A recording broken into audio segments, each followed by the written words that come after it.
Extra, extra. National Worker RF Safety Crisis. Let's see how it all began.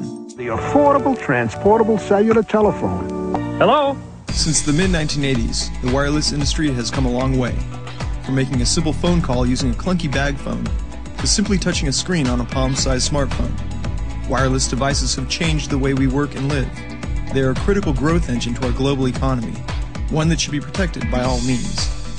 The growth of the wireless industry exceeded all expectations. In the late 80s, there were 1 million wireless subscribers in the United States.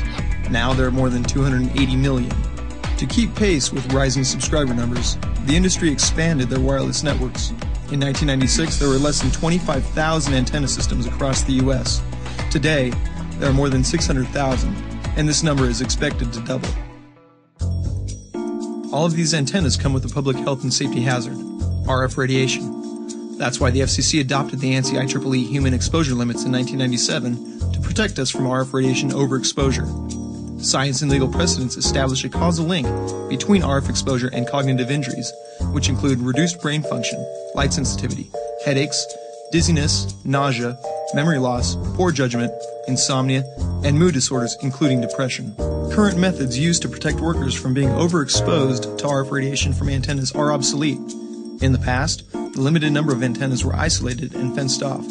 Only RF-trained technicians could access them, and signs were used to warn others to stay away. Today, wireless antennas are everywhere. On rooftops, sides of buildings, and utility poles. Many are camouflaged within buildings, church steeples, billboards, and flagpoles. In urban areas, stealth antennas are becoming the norm, and not the exception. Individuals that work near wireless antennas now include roofers, painters, electricians, and building inspectors, just to name a few. They are required to work close to these antennas without any training or information on how far to stay away from these radiation hazards. Signs, the final line of defense, are often ambiguous or missing. Our nation's workers and the welfare of their families are at risk. A national public health and safety crisis exists. Current RF safety measures fail to protect workers and must be replaced by a new paradigm. Until then, thousands of unsuspecting workers will be injured every day at wireless antenna sites. The consequences of not protecting workers from RF radiation will be devastating to not only them and their families, but to all those who are involved, including employers, building owners, FCC licensees, and insurance companies.